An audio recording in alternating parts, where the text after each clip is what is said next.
एक बार एक शिकारी शिकार करने के लिए जंगल में पहुंचा। उसने अपने तीर पर बहुत ही खतरनाक जहर लगाया और शिकार को निशाना बना करके उसने तीर को छोड़ा, लेकिन उसका तीर चूक गया और तीर एक पेड़ पर जा लगा।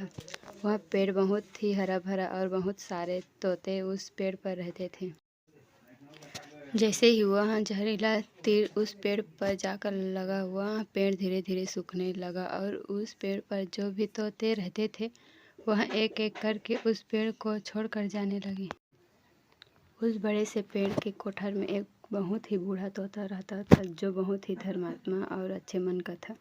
सभी तोते उस पेड़ को छोड़कर जाने लगे थे, लेकिन वह बूढ़ा तोता जाता था, दाना लेकर के आता और उसी कोठर में आ करके बैठ जाता था, परंतु उस पेड़ को छोड़ने को तैयार नहीं था।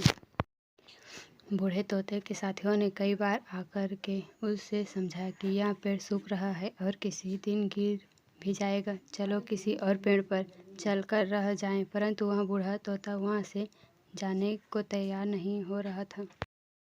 अब यह बात देवराज इंद्र तक पहुँची। उन्हें बताया गया कि एक तोता है, वह जिस पेड़ पर रहता है उस पेड़ पर एक जहरीला तीर लगने के कारण सूखने, गिरने और ख़त्म होने के कगार पर आ पहुंचा है, और एक बूढ़ा तोता अभी भी वहीं पर रह रहा है।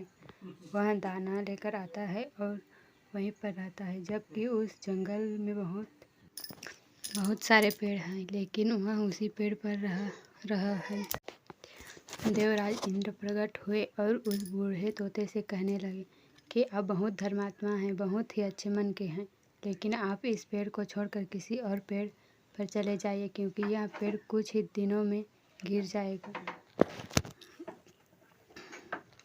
तालाब के पास में बहुत से बड़े बड़े हरे भरे पेड़ हैं, बड़े बड़े कोठर है, उन पेड़ों पर फल भी लगे हुए हैं। उन्हें वहीं पर तोड़कर खा सकते हैं, परंतु यहाँ से आप चले जाएं। तोता बोला, माफ़ कीजिएगा, इस पेड़ ने मुझे जीवन दिया है, शिकारियों से मेरी रक्षा की है, हर मौसम में मेरे साथ रहा है। एक कोठर मेरा घर है, यह मैं पला बढ़ा हूँ। इस पेड़ को मैं छोड़कर कैसे जा सकता हूँ? इस पर संकट आया है तो क्या मैं इसे छोड़कर चला जाऊँ? मैं ऐसा कभी नहीं कर सकता।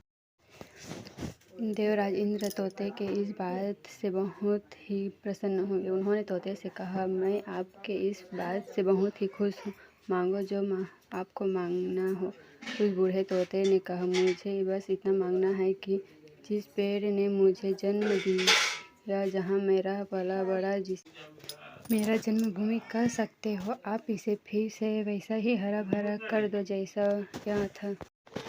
देवराज इंद्र ने अमृत से उस पेड़ को छींच दिया और पहले की तरह हरा भरा कर दिया। अब वापस से उस पेड़ पर आकर के बाकी तोते रहने लगे। वह बूढ़ा तोता कुछ समय तक और जिंदा रहा, फिर उसकी मृत्यु हो गई और वह स्वर्ग में चला गया। कहानी हमें सिखाती है कि जब भी किसी इंसान का बुरा दौर आता है तो इमोशनली वह टूटा हुआ होता है, उसे किसी के सहारे की ज़रूरत होती है, किसी की आवश्यकता होती है। अगर आप ऐसे समय में उसे छोड़कर चले जाएंगे, उससे बात नहीं करेंगे, मुंह मोड़ लेंगे, तो आपसे बुरा कोई नहीं है, क्योंकि आप किसी के सुख का साथी बने या ना बने, लेकिन आपको हमेशा किसी के दुख का साथी ज़रूर बनना चाहिए। अगर आपको हमारे वीडियो पसंद आया हो तो लाइक, कमेंट, शेयर और सब्सक्राइब कर देना।